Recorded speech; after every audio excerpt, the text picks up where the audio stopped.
हाम्रो राजा हाम्रो देश पूर्व पश्चिम हल्ला छ पूर्व पश्चिम हल्ला छ गली गलीमा हल्ला छ गली गलीमा हल्ला छ हाम्रो राजा हाम्रो देश भ्रष्ट दलाल होशियार होशियार होशियार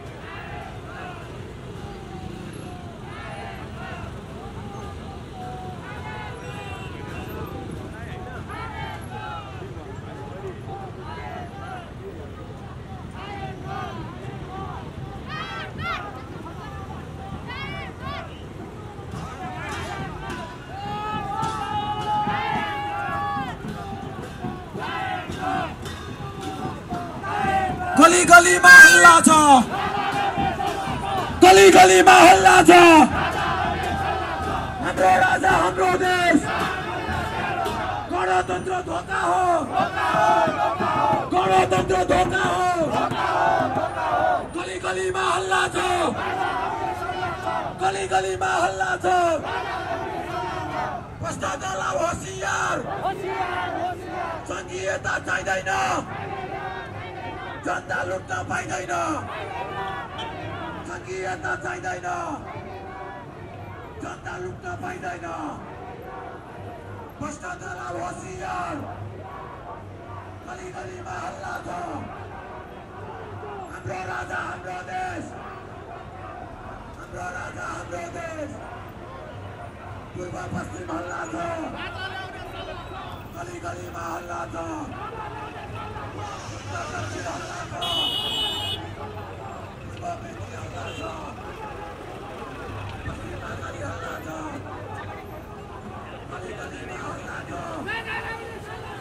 गणतन्त्र धोका हो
अब युवाले नै केही गर्छ देशमा सम्पूर्ण युवाहरू तात्न र उठ्न अगाडि बढ्न जरुरी छ।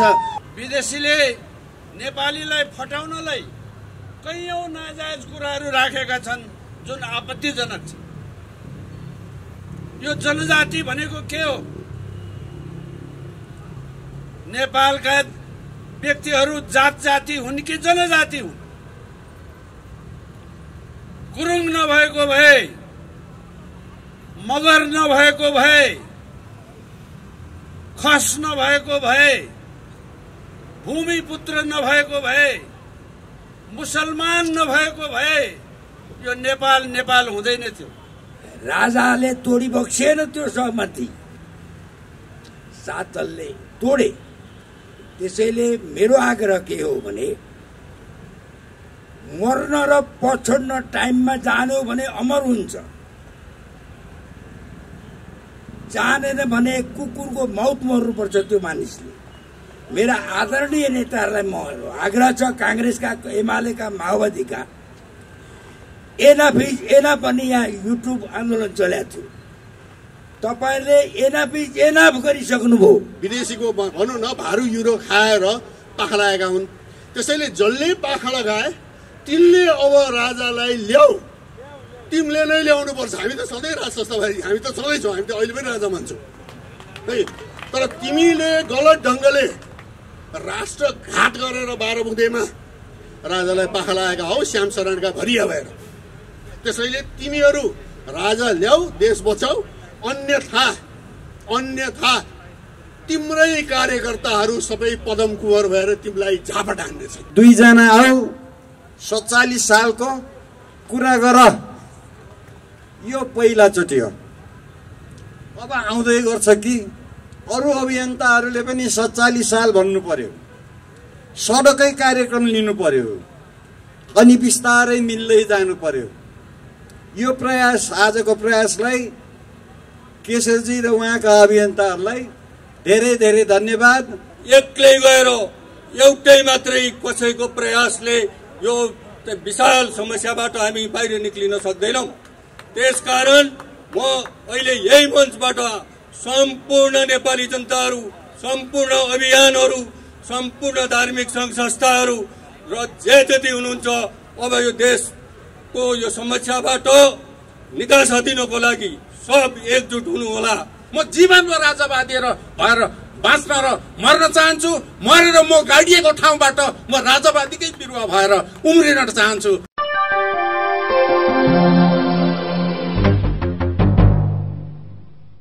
संयमित तरिकाले धैर्यतापूर्वक एउटा नयाँ सन्देश दिने गरिकन राष्ट्रवादीहरू, देशभक्तहरू संयमित छन्, धैर्य गर्छन्, अनुशासित छन्, यिनीहरूले यो मुलुकलाई बुझेका छन्, हाम्रा सभ्यतालाई बुझेका छन् भन्ने कुरा हामीले देखाउन सक्नुपर्छ। त्यसो भएको हुनाले हामी उफ्रिँदैमा केही पनि हुँदैन। यो 20 वर्षदेखि उफ्रिने मान्छेहरू हामीले धेरै देख्यौँ, धेरैलाई जनताले उठारे तर माथि मार्न सकेनन्। त्यसो भएको हुनाले उफ्रिएर यो राष्ट्र बाँच्दैन। हामी संयमित हुनुपर्छ, हामीले हाम्रा विचार पनि संयमित भएर राख्नुपर्छ। त्यसो भएको हुनाले साथीहरू धैर्य गर्नुहोस्। महत्त्वपूर्ण व्यक्तित्वहरूले आफ्ना विचारहरू राख्नुहुनेछ। विपिन कोइराला आउनु भएको छ नेपाली कङ्ग्रेसबाट, हाम्रा आदरणीय अध्यक्ष, राष्ट्रिय शक्ति नेपालका अध्यक्ष केशरबहादुर विष्टले आफ्नो विचार राख्नुहुनेछ। त्यसै गरी श्री शमशेर राणाले आफ्नो विचार राख्नुहुनेछ। त्यस्तै अरू हाम्रा वक्ताहरू हुनुहुन्छ, हाम्रा सल्लाहकार वरिष्ठ पत्रकार आदित्य मान श्रेष्ठ हुनुहुन्छ। हाम्रो राजा हाम्रो देश, हाम्रो भाषा हाम्रो भेष, हाम्रो भाषा हाम्रो भेष। संघीयता खारेज गर, संघीयता खारेज गर, राष्ट्रिय एकता जिन्दाबाद।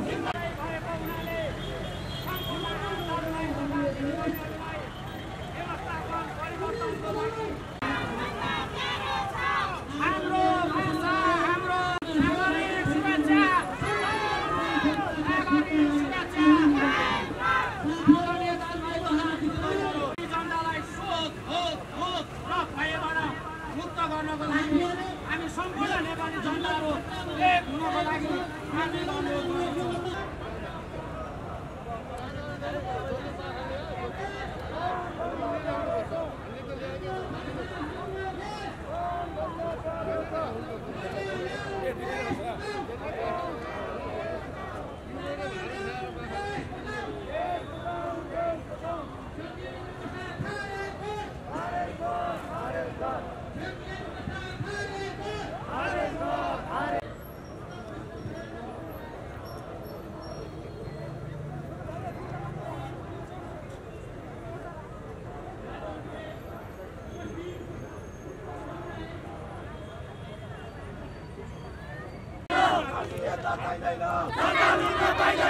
हाम्रो राजा हाम्रो देश, हाम्रो राजा हाम्रो देश।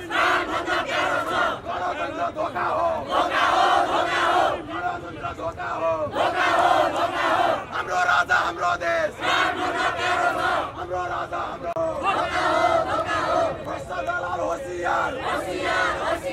भ्रष्ट दलाल होशियार गणतन्त्र धोका हो हाम्रो राजा हाम्रो देश हाम्रो राजा हाम्रो देश गणतन्त्र धोका हो गणतन्त्र धोका हो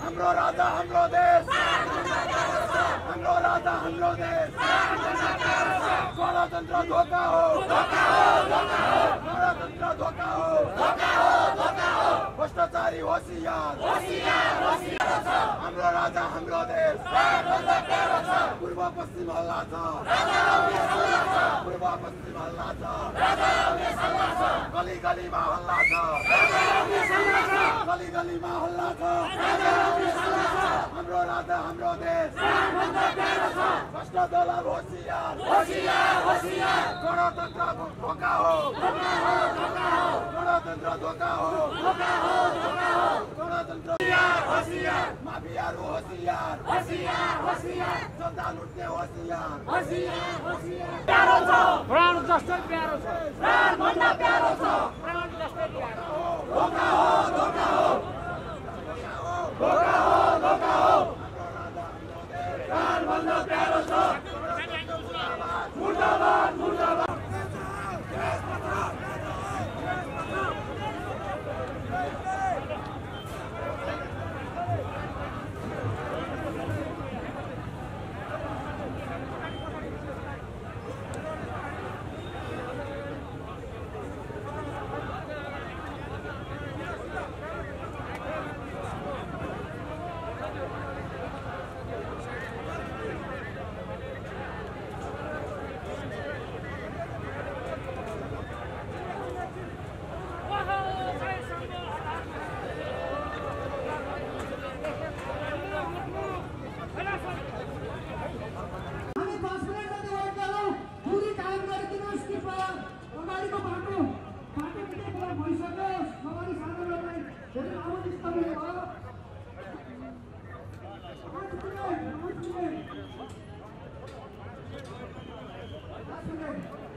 Yeah.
प्यारो छ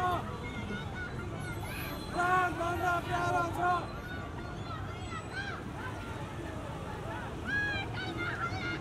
राजा आउने कुरा छ के दुःख पायो साराले दुःख पायो साराले दुःख पायो साराले देश बचाऊ देश बचाऊ देश बचाऊ खारेज कर खारेज कर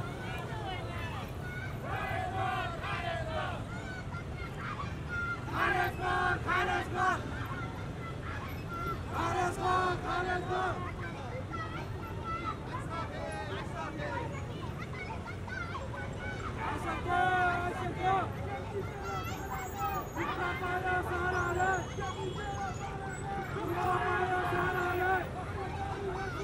होशियार होशियार होशियार होशियार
गली गलीमा हल्ला छ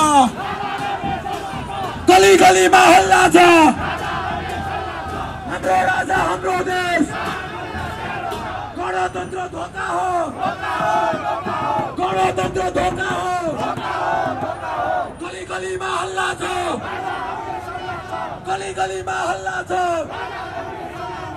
भ्रष्टाचारलाई होशियार संघीयता चाहिँदैन जनता लुट्न पाइँदैन संघीयता चाहिँदैन जनता लुट्न पाइँदैन भ्रष्टाचारलाई होशियार गली गलीमा हल्ला छ हाम्रो राजा हाम्रो देश हाम्रो राजा हाम्रो देश पूर्व पश्चिम हल्ला छ गली गलीमा हल्ला छ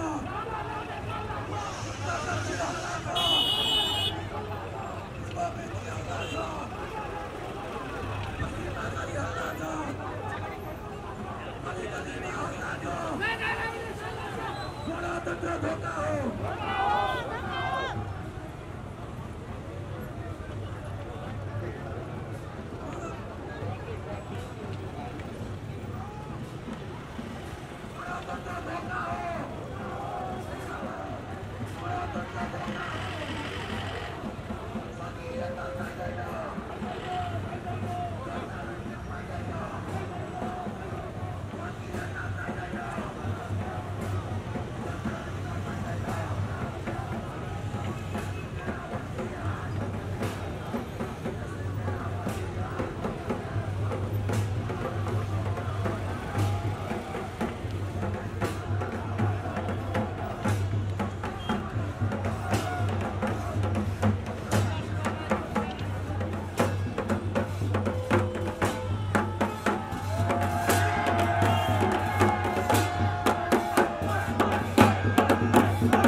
हाम्रो महिलाहरूको अधिकार सुनिश्चित हुनेछ भने हामी असाध्यै गौरवान्वित भएका थियौँ। तर आज देशको स्थिति, देशको परिस्थिति हामीले देख्यौँ। दिनदहाडै महिलाहरूको हत्या, बलात्कार, चोरी, डकैती, आज देशले थ्याक्न नसक्ने गरी महिलाहरूमाथि भएका अत्याचारहरूलाई हामीले ठुलो हेरेर बस्न बाहेक अरू केही गर्न सकिरहेका छैनौँ। त्यसका कारणले पनि हामीलाई यो सत्ता परिवर्तन चाहिएको छ। हामी जनताले, नेपालीहरूले यो सत्ता परिवर्तन भएर हामीले सुशासन कायम गर्नको लागि आज हामी यहाँ उपस्थित भएका छौँ। यो राष्ट्रको निम्ति, यो देशको निम्ति स्वयं नेपालका तमाम दाजुभाइ तथा दिदीबहिनीहरूको निम्ति, चाहे त्यो हिमालमा बस्ने हिमाली होस्, चाहे त्यो पहाडमा बस्ने पहाडी होस्, चाहे त्यो मधेसमा बस्ने मधेसी होस्, चाहे आदिवासी होस्, चाहे जनजाति होस्, चाहे दलित होस्, चाहे पीडित होस्, जेसुकै होस्, तमाम नेपालीहरूको निम्ति हो, यो आफ्नो निम्ति हो। म आज चितवनबाट भर्खरै यहाँ पाइला टेकेको छु। मलाई रहर थिएन काठमाडौँ आउनलाई, धेरै पटक काठमाडौँ आइसके। आज किन आए भन्दाखेरि मेरो स्वयं मेरो आफ्नो निम्ति म आएको छु। देश रह्यो भने तपाईँ हामी सबै रहने हो। आज हामी जुन धरतीमा उभिएका छौँ त्यो धरती मातृभूमि नेपालको अस्तित्व दिन प्रतिदिन अत्यन्त सङ्कटमा पर्दै अन्तत्वगत्वा देश नै रहन्छ कि रहँदैन भन्नेसम्मको परिस्थितिहरू सृजना हुँदै गएको, सम्भावना बढ्दै गएको अवस्था भएको हुनाले आज तपाईहरूलाई हामीले गुहार मागेर हामी यहाँ उपस्थित भइराखेका छौँ। नेपालका नेताहरू, त्यसमा पनि खास गरिकन गणतान्त्रिक नेताहरू नेपाल र नेपालीको हितका निमित्त कहिल्यै जुटेन। उनीहरू विदेशीका दलाल भएर लम्पसार पर्दै विदेशी मालिकलाई कसरी खुसी तुल्याउन सकिन्छ भन्ने चिन्तन बाहेक आजसम्म हामीले देख्न र पाउन सकिरहेका छैनौँ। यति मात्रै होइन, त्यसैले हाम्रा गणतान्त्रिक नेताहरू कहिल्यै पनि नेपालवादी हुन सकेनन्। बरु स्वदेशमा जन्मिएका होइनन्, विदेशमा जन्मिएका मार्क्सवादी, लेनिनवादी र माओवादी भएर यो राष्ट्र निर्माता श्री 5 पृथ्वीनारायण सरकारको शालिगमाथि जुत्ता बर्साएर आफूलाई राष्ट्रवादी भन्न रुचाउँछन्।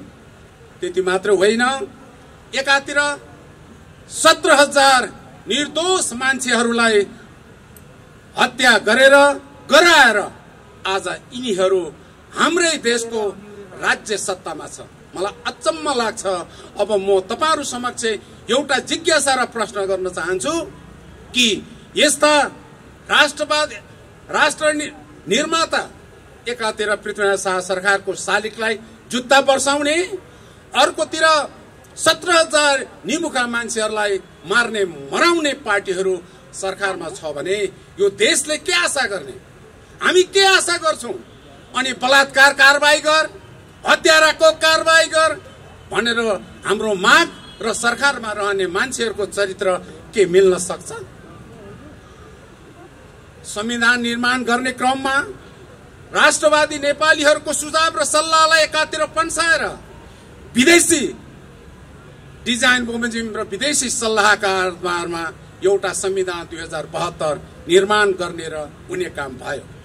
त्यो संविधानले परम्परागत रूपमा यो देशको मौलिक राष्ट्रिय नेतृत्व अर्थात संवैधानिक राज संस्थालाई पाखा लगाएर सिङ्गो नेपाल नेपालीलाई दिल्ली दरबार मुखी बनाउने काम भयो भने अर्कोतिर यो भूमि ऋषिमुनिहरूको तपोभूमि, ज्ञान भूमि, पुण्य भूमि, आराध्य देव भगवान पशुपतिनाथको जन्मभूमि, माता सीता माता पार्वतीको जन्मभूमि, यति मात्र होइन विश्वको शान्तिका अग्रदूत भगवान गौतम बुद्ध जन्मिएको भूमिलाई अहिले निरपेक्षताको नाममा यसलाई नामेट बनाउने काम गरिएको छ।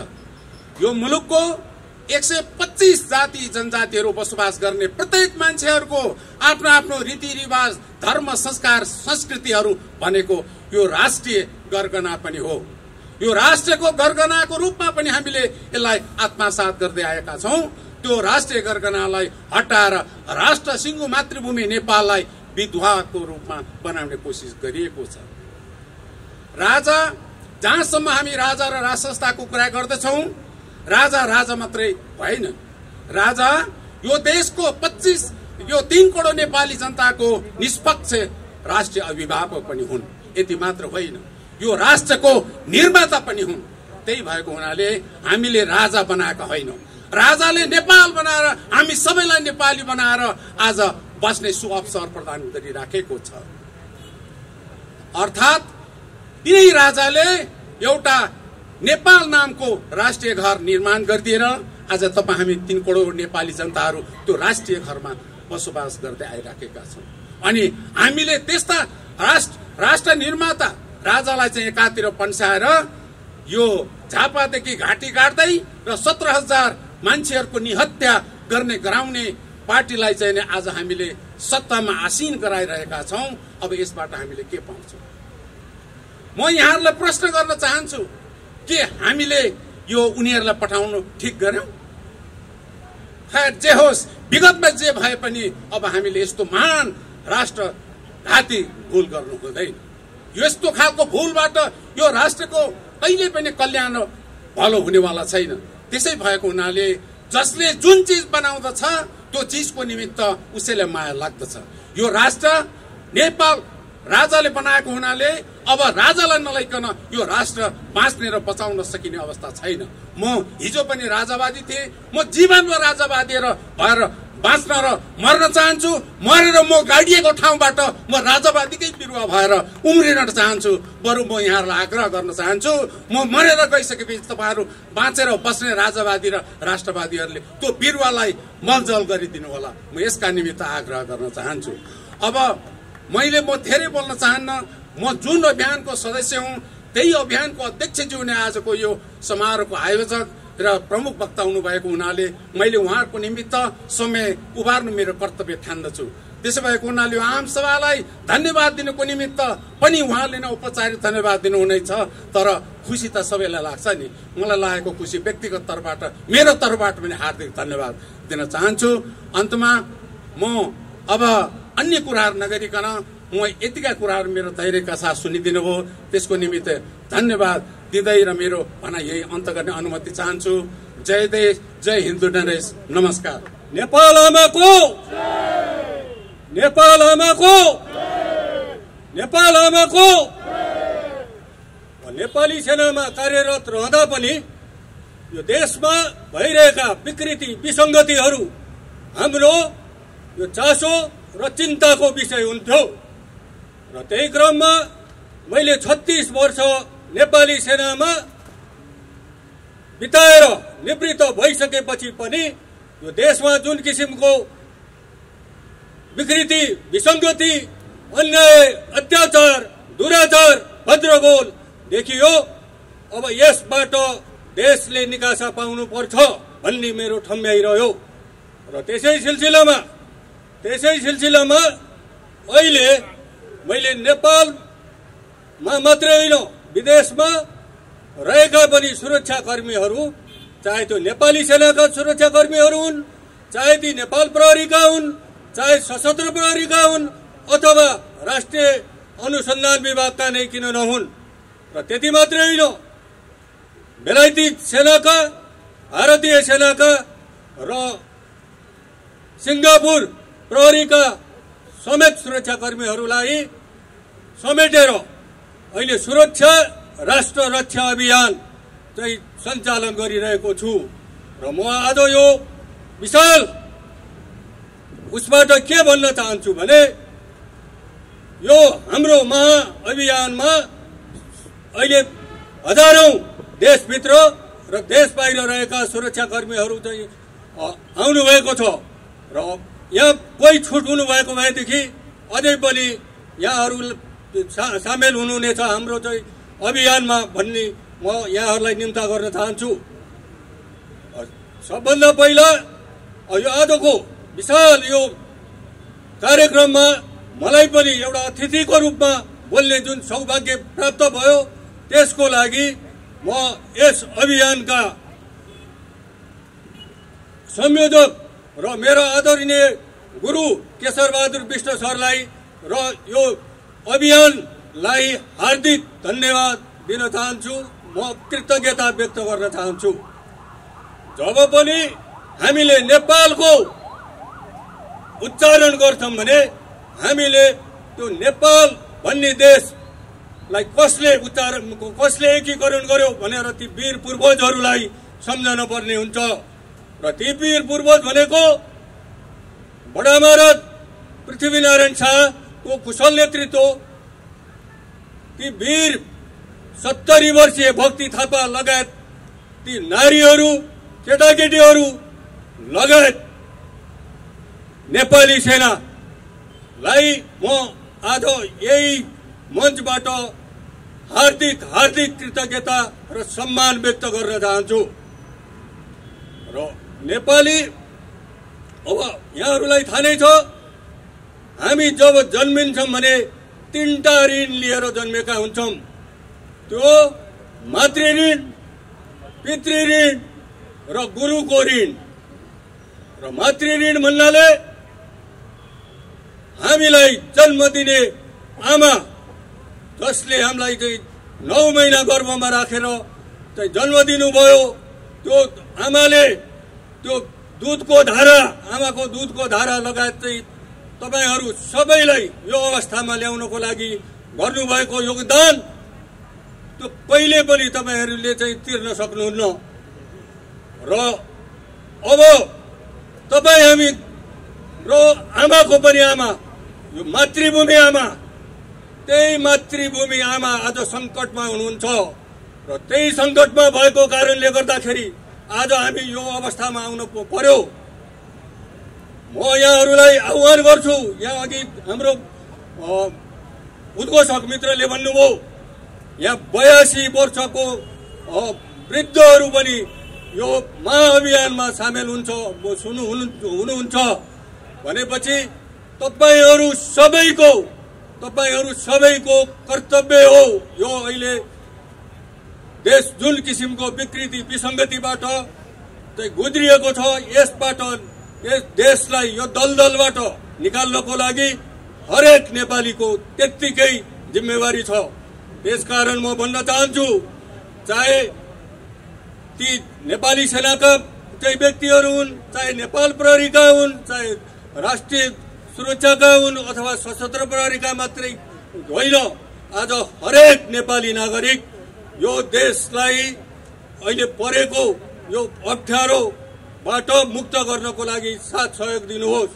यो मैले व्यक्तिगत तर्फबाट यहाँहरूलाई चाहिँ यो देशलाई यो अवस्थाबाट माथि निकाल्नको लागि चाहिँ हार गुहार गरे र आशा छ यहाँहरू अवश्य पनि मैले यहाँ बोल्दै पनि यहाँ जुन किसिमको सबैको चाहिँ अनुहारको चाहिँ अध्ययन गरिरहेको छु, तपाईहरू त्यही पीडाले यो देशमा अहिले चाहिँ ज्यादै सङ्कटपूर्ण अवस्थामा छ र यसलाई यो अवस्थाबाट निकाल्नको लागि हामी सबैको समान कर्तव्य छ, समान जिम्मेवारी छ भन्ने भावनाबाट प्रेरित भएर यहाँ आउनुभयो होला जस्तो लाग्छ मलाई। हो कि होइन? हो। त्यही भएर अब म यहाँ के भन्न चाहन्छु भने यहाँ अहिले देशमा विभिन्न किसिमका अभियानहरू सञ्चालन भइरहेका छन् र अहिलेसम्म सञ्चालन भएका जम्मै अभियन्ताहरूलाई अहिलेसम्म अब ज्ञात भएको हुनुपर्छ।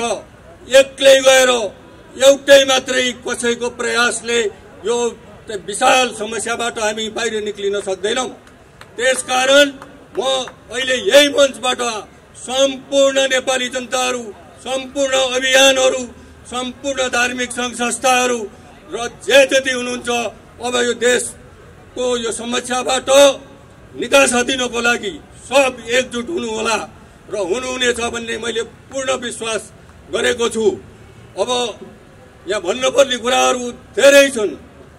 अब यो 5 मिनटको समयमा अब मैले कति चाहिँ कभर गर्न सकौँला र अब आगामी दिनहरूमा फेरि पनि हामीहरू यस्ता जमघटहरू हुने नै छन् भन्दै अब यहाँहरूसँग फेरि पनि पुनः भेटघाट गर्ने वाचा गर्दै म आज यो कार्यक्रमबाट बिदा लिन्छु। धन्यवाद। जय देश। यत्रो विशाल सभामा 47 सालको बोल्न आइज भनेर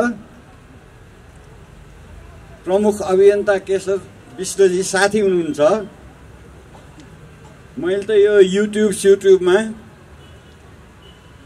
मिटिङ कोठाको मिटिङ, अब म आउन सक्दिनँ मिटिङमा। सडकमा आऊ, 2 जना आऊ, 47 सालको कुरा गर, यो पहिलाचोटि हो। अब आउँदै गर्छ कि अरू अभियन्ताहरूले पनि 47 साल भन्नु पर्यो, सडकै कार्यक्रम लिनु पर्यो, अनि बिस्तारै मिल्दै जानु पर्यो। यो प्रयास, आजको प्रयासलाई केशरजी र उहाँका अभियन्ताहरूलाई धेरै धेरै धन्यवाद र यहाँहरू पाल्नु भएको सबैलाई बधाई दिन चाहन्छु। केशरजीले मलाई एउटा सजिलो कुरा गरिदिनु भएको छ। युट्युबमा त खालि राजाको कुरा गर्छस्, त राजाको कुरा गर, म प्रजातन्त्रको कुरा गर्छु भन्नुभयो उहाँले। राजाको कुरा त गर्छु तर प्रजातन्त्र र राजतन्त्रलाई नेपालीले छुट्याउनु भएन। छुट्याएरै बिग्रियो। यहाँ पृथ्वीनारायण शाहले मलाई ज्यान दिने यो बखती यसलाई काजी दिन्छु भने त लोकमा त यो दामोदर पाण्डे हो क्यारे, उहाँ कालु पाण्डे, उनी पो चाहिँ नि पपुलर रहेछन्, उनलाई बनाउनु पर्यो। ए लोकसम्मति भन्ने, लोकको ख्याल गर्ने पृथ्वीनारायण शाहलाई कुन अङ्ग्रेजले प्रजातन्त्र सिकायो? र गोर्खा जितेको राजाले आफ्नो संगठन त्यतिखेर पारिवारिक 4 घर थर भन्थे के, संगठन त थियो, पारिवारिक संगठन थियो। ती मध्येका लोकप्रियहरूलाई राजाले पद दिने हो। प्रजातन्त्र भन्ने कुरा अङ्ग्रेजहरूको पेवा होइन। प्रजातन्त्र भन्ने कुरा हाम्रो धर्म, हाम्रो आस्थामा साधारण राजनीतिले अलोकप्रिय राजाले अलोकप्रिय चाहिँ नि के अरे काजी चाहिँ नि बनायो भने त ऊ आफै अलोकप्रिय हुन्थ्यो नि, उही नै सत्ताच्युत हुन्थ्यो। यो साधारण राजनीति भयो। तर हामी नेपाली शिक्षितहरूले प्रजातन्त्रको नाममा पश्चिमी सिकाइले पार्टी नै हुनुपर्छ है, पार्टी त थिए नि, परिवार थिए। हामीलाई अहिले प्रजातन्त्र चाहिए हो भने प्रजातन्त्र बिगार्ने कसले हो त भन्दा त्यही पार्टीहरूले। यो चाहिँ हामीले विचार गर्नुपर्छ। त्यो पार्टी भने नयाँ पारिवारिक पार्टी होइन। पार्टी भने देश चलाउनलाई एउटा कार्यक्रम लिएर 4 जना मिलेर बनाएको पार्टी हो। पटक पटक नेपालमा त्यो पार्टीको आधुनिक व्यवस्थापन बिग्रेर प्रजातन्त्र बिग्रिया हो, राजा बिग्रेर होइन।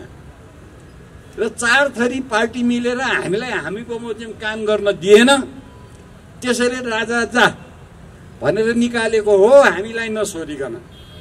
त्यसैले यो अवस्था भयो। वास्तविकता यही हो। उहाँहरूले जति भने पनि मेरो कुरा बुझ्ने त नेपालको एकमात्र डाक्टर प्रधानमन्त्री हुनुभएछ।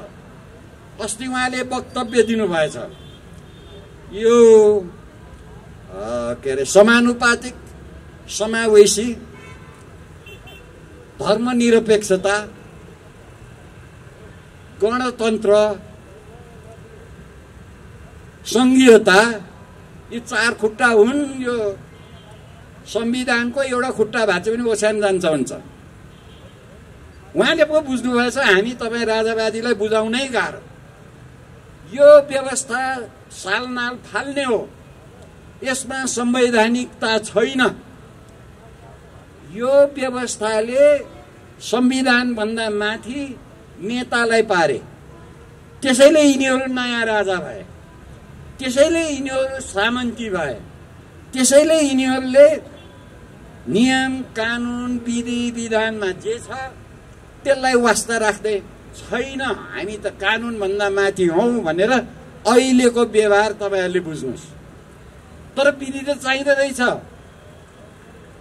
अहिले नेकपामा चलिरहेको जुन सङ्घर्ष हो दुईटैले विधि नै समातिरहेछ, विधि नै समातिरहेको रहेछ होइन। संविधानमा चाहिँ नि जे जसो लेखे पनि प्रधानमन्त्रीले ल संविधान के अरे संसद बन्द गर, बन्द हुँदो रहेछ। न संसदको सभापतिलाई न राष्ट्रपतिलाई प्रधानमन्त्रीको विममा किन, उहाँ नयाँ राजा हुनुभयो, नयाँ सामन्ती भने यही हो। अब यहाँ हामी सब भनेर हिँड्दै गरेका छौँ यो भ्रष्टाचारी सरकार भ्रष्टाचार हो भनेर। त्यो त 62-63 पनि भने हो, अगाडि पनि भने हो। हामीले गल्ती दोहोऱ्याउँदैनौँ भनेर चाहिँ नि पार्टीहरूले सडकमा भने हो। भ्रष्टाचार किन हुन्छ त, अहिले झन् बढी किन हुन्छ त भने उहाँहरूलाई कानुन लाग्दैन, उहाँहरू संविधानभन्दा माथि हुनुहुन्छ।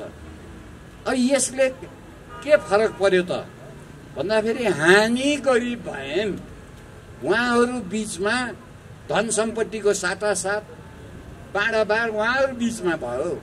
हाम्रो सम्पत्तिले हाम्रो करले अब यसलाई सुल्झाउने हो भने यो अवस्था फाल्नु पर्यो, जथाभावी उस्तै फाल्ने होइन नि। उहाँहरूले गरे जस्तै संविधान माथि भएर गर्ने होइन नि। गुमेको संवैधानिकता हामीले वापस ल्याउनु पर्यो। 2047 सालको संविधान उहाँहरूलाई च्यात्ने अधिकारै थिएन। त्यही संविधान अन्तर्गत उहाँहरूले सार्वजनिक शपथ लिएको छ, त्यसरी ढाँट्न दिनुहुन्छ? नेपाली जनताले आफ्नो नेतालाई ढाँट्न दिनुहुन्छ? यति बुझिदिनु पर्यो। यो मलाई यो राजनीति भाषणबाजी वास्तवमा मन पर्दैन। म त्यस्तो ठुलो वक्ता पनि होइन, केशरजीले निम्त्याउनु भयो म आएँ। तर यो वास्तविकता यो हो, नेपाली नबुझिकन यो आन्दोलनको केही अर्थ रहँदैन। हामीले के मागिरहेछौँ? संवैधानिकता, कानुनी शासन, विधि विधान हामीले त्यही मागिरहेछौँ भने हामी वापस जानै पर्छ। त्यसैमा राजा छ। राजतन्त्र त राजा पछि लाग म प्रजातन्त्र पछि लाग भन्न पाइन्न। राजतन्त्र संवैधानिक हो, सुरुदेखि संवैधानिक छ। यी पार्टीहरूले संवैधानिक काम गरेन।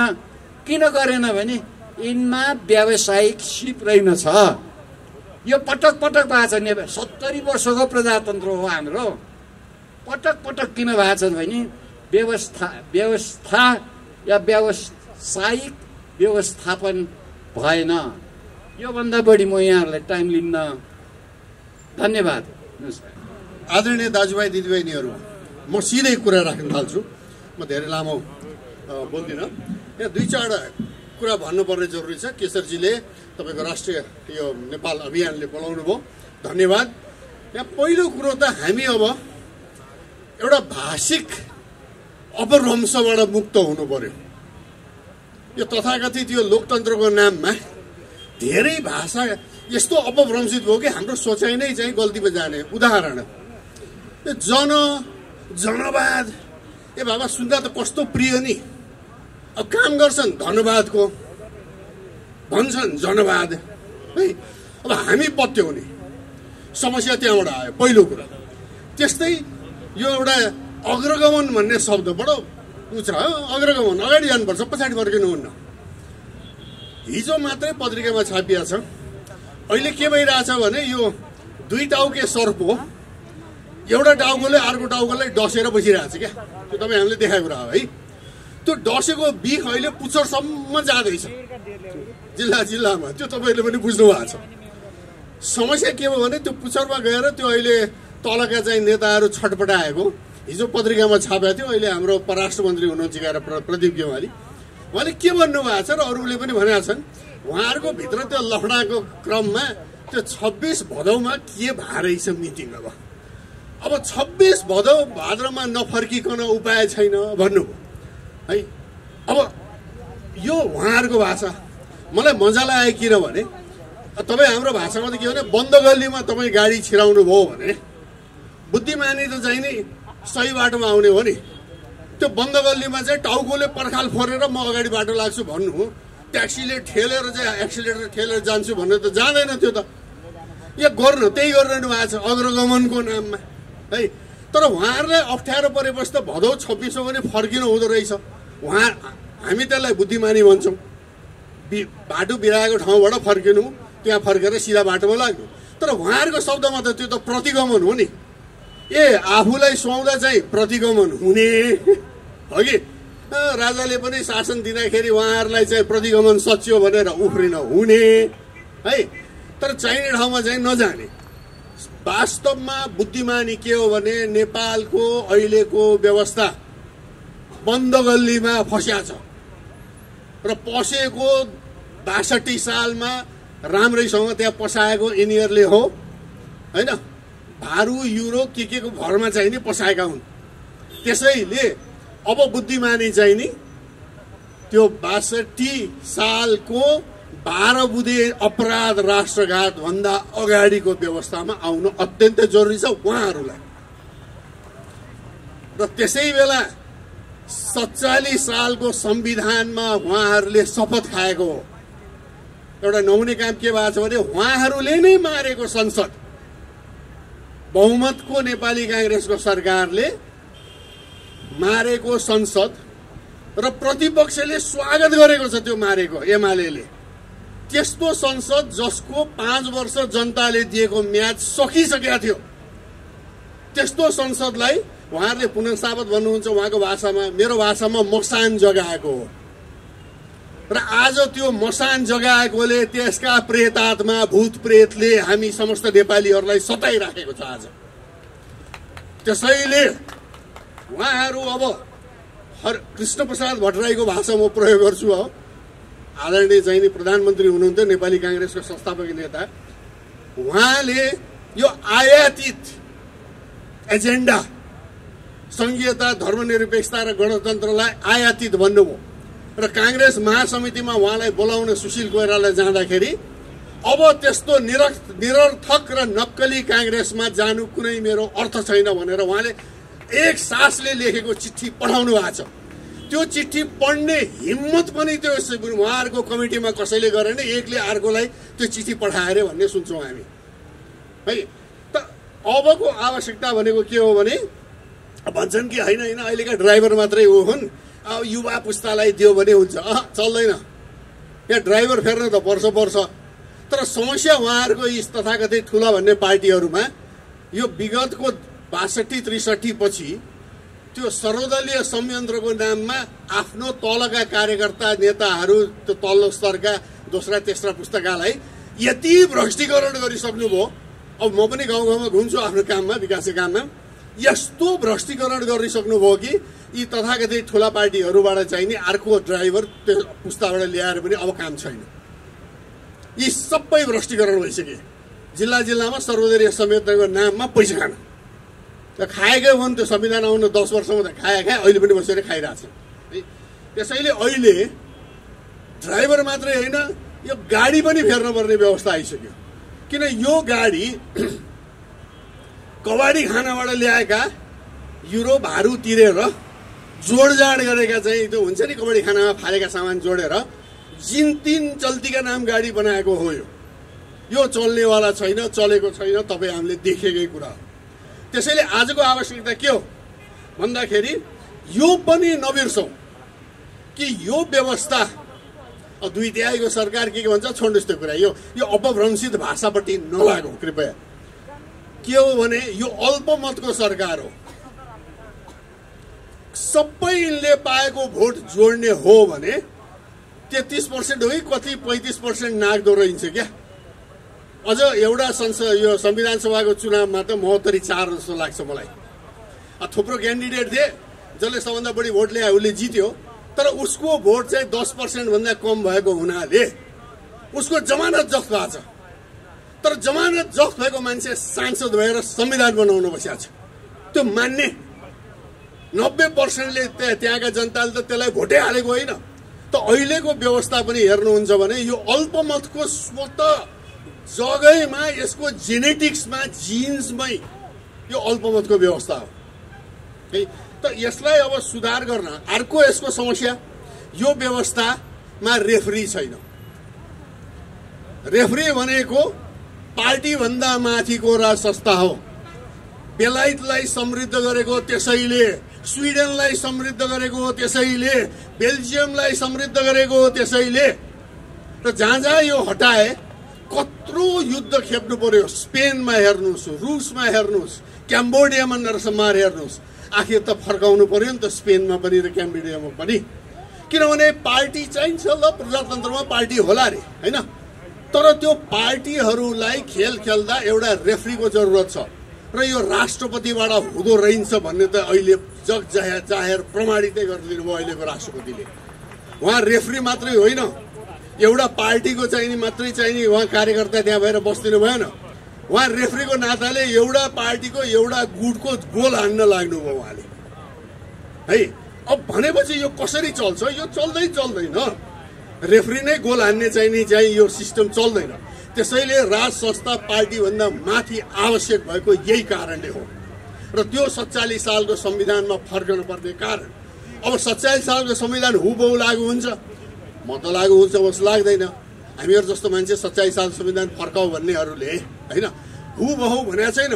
47 साल संविधान संसारकै उत्कृष्ट भन्ने त उहाँहरू हो। उहाँहरूले बनाउनु भयो, आफैले बनाएको। माओवादी पनि हो, निर्मल लामाको रूपमा त्यहाँ माओवादी पनि छ, एमाले छ, काङ्ग्रेस छ। आफैले बनाएको संविधान उहाँहरूले आफै च्यात्नु हो। कसरी च्यात्नु भने त्यसैमा शपथ खाएर मन्त्री भएर सांसद भएर होइन, त्यसैमा शपथ खाएको भनौँ, खाएको थालमा छेड्नु हो। यो जतिको ठुलो अपराध के होला? राजनीतिक अपराध, नैतिक अपराध, यो सब गर्नुभएको छ। त्यसैले अब गर्न पर्ने 47 सालको संविधानमा फर्किनै पर्छ। त्यो व्यवस्था अन्तर्गत जानुपर्छ। राज संस्थालाई रेफ्रीको रूपमा ल्याउनै पर्छ र सुधार गर्नुपर्ने 2-3 कुरा म भन्न चाहन्छु। यो अहिलेदेखि विचार गरौँ। पहिलो कुरो त सांसद विधायक हो। चुनिएको सांसद विधायक भएर ऊ कार्यकारीमा मन्त्री हुने व्यवस्था बन्द गरिदिनु। हुनसक्छ, तर आफ्नो पद त राजीनामा गरेर त्यहाँ फेरि पुनः चुनाव हुनुपर्छ। त्यति मात्रै गरिदिनु भयो भने यो आधाभन्दा बढी भ्रष्टाचारी यो देशमा कम हुन्छ। बहुमत पाएको व्यक्ति पार्टीको प्रधानमन्त्री होला, त्यो आफ्नो ठाउँमा छ। तर उसले मन्त्री बनाउनु पर्ने कने विज्ञहरूलाई जो विषयवस्तु जानेछन्, कार्यकारी काममा लाग्न सक्ने। अब एउटा जिल्लाको प्रतिनिधि गर्ने मान्छे मन्त्री भएर सम्पूर्ण नेपाल हेर्न कसैले सक्छ? अनि के गर्छन्? भयभरका चाहिँ राष्ट्रको बजेट आफ्नै चाहिँ चुनाव क्षेत्रमा खर्च गरेर बाँकी देशलाई हरिकङ्गाल बनाएको छन् है। एउटा सुधार। अर्को, कम्तीमा चुनाव जित्न 50% भोट चाहिन्छ भन्ने व्यवस्था गरौँ। पुगेन भने माथिका 2टा सबभन्दा जसले बढी भोट पाएछन् तिनले पाउनै पर्यो। अन्यथा यो सदाका लागि अल्पमतको व्यवस्था हुन्छ। फिर्ता बोलाउने है र पार्टीहरूको अडिट गर्नुपर्ने होइन। हामी माथि कर थोपर्नेहरूले आफ्नो पार्टीको चाहिँ नि यो अडिट गरेको चाहिँ नि यो लेखा प्रमाणित गरेको देखाउनु नपर्ने र त्यसमा अवैध ढङ्गले पैसा उठाएर पैसा दिने साउजी र पैसा लिने नेता दुईटालाई जेलमा हाल्नुपर्छ। पृथ्वीनारायण शाहले भने त्यही हो, घुस दिन्या र घुस खान्या। यो दुईटै घुस दिन्या र घुस खान्या हुने है। त्यसैले अब गर्नुपर्ने काम के हो भने, अब यहाँले पनि भनिहाल्नु हो, राजा आऊ देश बचाऊ होइन। राजा त कहीँ आउनै पर्दैन, राजा जहाँ छ तिनै छ है। यो राजालाई गलत ढङ्गले होइन, विदेशीको भनौँ न भारू युरो खाएर पाखा लागेका हुन्। त्यसैले जसले पाखा लगाए तिनले अब राजालाई ल्याऊ, तिमीले नै ल्याउनु पर्छ। हामी त सधैँ राज संस्था भाइ, हामी त सधैँ छौँ, हामी त अहिले पनि राजा मान्छौँ है। तर तिमीले गलत ढङ्गले राष्ट्रघात गरेर 12 बुँदेमा राजालाई पाखा लागेका हौ, श्याम शरणका भरिया भएर। त्यसैले तिमीहरू राजा ल्याऊ, देश बचाऊ। अन्यथा तिम्रै कार्यकर्ताहरू सबै पदम कुवर भएर तिमीलाई झापट हान्नेछन्। यो सम्झ, समय छ अझै सम्झेर सुध्रिन ल हस्, मलाई बोलाउनु भयो, धन्यवाद भन्ने मैले यति हो। ओम अस्मद्गुरुभ्यो नमः। ऋषिभिः संस्तुतां नित्यं हिन्दुराष्ट्र विभूषितां वैदिकी साधनां भूमिं वन्दे नेपालमातरम्। जननी जन्मभूमिश्च स्वर्गादपि गरीयसी। जननी जन्मभूमिश्च स्वर्गादपि गरीयसी। वैदिक सनातन हिन्दू अधिराज्य नेपालको, वैदिक सनातन हिन्दू अधिराज्य नेपालको, नेपाल आमाको, नेपाल आमाको, हिन्दू अधिराज्य नेपालको। परमादरणीय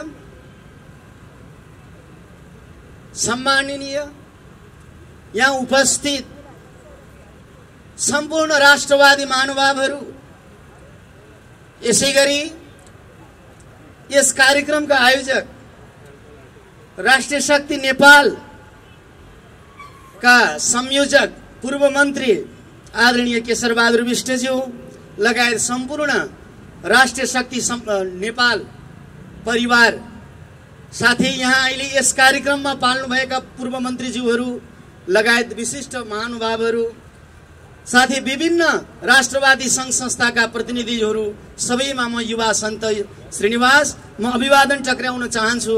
जय हिन्दू राज्य नेपाल। समादरणीय सज्जनवृन्द, अब नेपाली जनताहरूले बुझिसके, अब सम्पूर्ण हामी राष्ट्रवादीहरूले यो अत्यन्तै यो समयमा संवेदनशील भएर अगाडि बढ्नुपर्ने समय आएको छ। अब देशभरि ठाउँ ठाउँबाट युवाहरू जागिसकेका छन्। नयाँ पिढीले, नयाँ पुस्ता र युवाहरूले बुझिसकेका छन् कि यो संविधान, यो जुन गणतन्त्र, संघीयता अनि धर्मनिरपेक्षता यो कुनै नेपालीले ल्याएको विषय होइन, यो विदेशीबाट आयातित विषय हो। यहाँ अघि हाम्रो पूर्व वक्ताले भन्नुभयो, चारवटा खुट्टा यो हाम्रो संविधानको खाटको संघीयता, गणतन्त्र, धर्मनिरपेक्षता अनि यो जुन अहिलेको व्यवस्था, यो चारवटा खुट्टा हो। यो एउटा खुट्टा भाँच्यो भने खाट रहँदैन भनेर पूर्व मन्त्री, पूर्व प्रधानमन्त्री डाक्टर बाबुले भने मैले हिजो सुने। अब यो चारवटा खुट्टामा एउटा खुट्टा होइन, यो चारैवटा खुट्टा रहनेवाला छैन। यो खाटै फेरिनेवाला छ, यो व्यवस्था नै फेरिनेवाला छ। किनभने अब नेपाली जनताले बुझिसके। अब तपाईँ हामी सम्पूर्ण राष्ट्रवादीहरूले जहाँ कहीँ पनि राष्ट्रको झण्डा र राष्ट्रवादी नारा लागेको ठाउँमा हामी सब एकजुट भएर, एक ढिक्का भएर अघि बढ्न जरुरी छ। हामी नफुटिकन सब एकजुट भएर, धार्मिक सङ्घ संस्था पनि हामीलाई कतिपय मिडिया साथीहरूले, कतिपय राजनीतिक व्यक्तिहरूले आरोप लाउनुहुन्छ धर्मगुरु भएर राजनीतिक कुरा गरे, धर्मगुरु भएर राजनीतिक काम गरे भन्छन्। तर राष्ट्र नै नरहे, राष्ट्रियता नै नरहे, धर्म नै नरहे, हामी गुरुहरू के का लागि? त्यसैले अब नेपालमा हामी जस्ता युवा गुरुहरू पनि योगी आदित्यनाथ जस्तो भएर राष्ट्रियता र संवैधानिक राजतन्त्रको लागि अब एक हातमा माला, एक हातमा राष्ट्रको झण्डा भाला लिएर अब हामी साधुहरू पनि सम्पूर्ण धार्मिक क्षेत्रबाट धर्मगुरुहरूलाई पनि म यसै सभाको यो मन्तव्य राख्ने कार्यक्रमबाट आह्वान गर्न चाहन्छु। धर्मगुरुहरूले पनि अवसरलाई हेरेर, अवसरको मौकाको फाइदा हेरेर हामी नबसौँ, हामी समयमै उत्रौँ। समयमै धर्मगुरुहरूले पनि अगाडि बढ्नुपर्छ, धार्मिक व्यक्तित्वहरू पनि अगाडि बढ्नुपर्छ। जहाँ हाम्रो राष्ट्रमा आज हेर्नुहोस्, ठाउँ ठाउँमा सन्तहरूको हत्या भइरहेछ। कहिले रौतहटमा साधु सन्तको हत्या, कहिले नवलपरासीमा साधु सन्तमाथि हत्या, कहिले साधु सन्तमाथि विभिन्न आरोप प्रत्यारोप, साधु सन्तमाथि प्रहार, विभिन्न मठ मन्दिरमाथि प्रहार। हिजो क्रियामा बसेको क्रिया पुत्री मारेर, हिजो विभिन्न जङ्गलमा चरिरहेका गाई मारेर, हिजो कुनाभित्र बसेका सुत्केरी मारेर, अनि त्यति मात्र होइन, व्यासमा बसेको पण्डित मारेर आएको यो व्यवस्था, यो वैदिक सनातन हिन्दू राष्ट्र नेपालले सहेको छैन। अब धेरै दिन छैन, समय आइसकेको छ।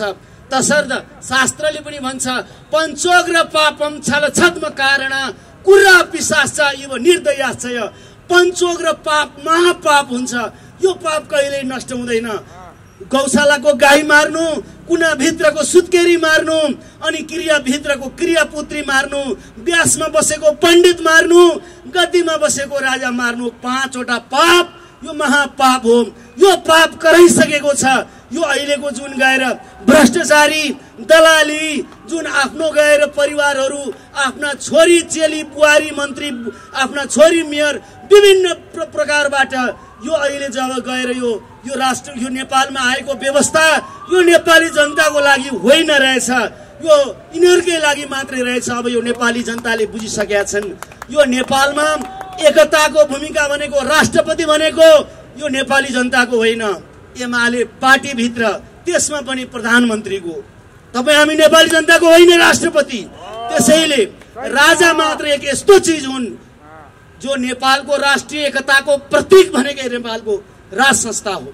त्यसैले सज्जनवृन्दहरू, हामी सबै एकजुट भएर जोसका साथ, होसका साथ विभिन्न ठाउँबाट, विभिन्न जिल्लाबाट हिन्दू अधिराज्य स्थापनाको लागि अब जाग्ने बेला आएको छ, अब उठ्ने बेला आएको छ। हामी धर्मगुरुहरू पनि तपाईँहरूको साथमा हातमा त्रिशूल बोकेर धर्म रक्षा, हिन्दू अधिराज्य रक्षा, राष्ट्र रक्षाको लागि हामी एकजुट भएर अघि बढ्नेछौँ। धन्यवाद दिन चाहन्छु म यस राष्ट्रिय शक्ति नेपाल, जसले आज यस कार्यक्रममा मलाई पनि निमन्त्रणा गर्नुभयो।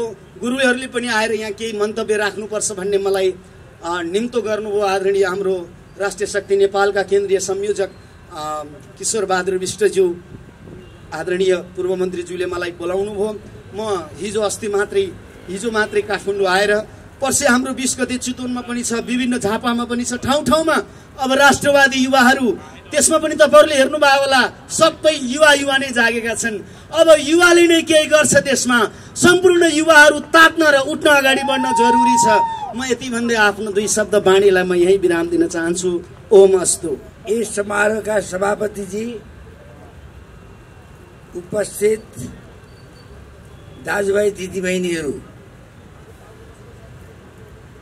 सर्वप्रथम म मेरा मित्र केशर बहादुर विष्टजीलाई धन्यवाद दिन चाहन्छु, जसले यस कार्यक्रममा मलाई निम्ता गरेर मेरा 2 शब्द भन्ने मौका दिनुभयो।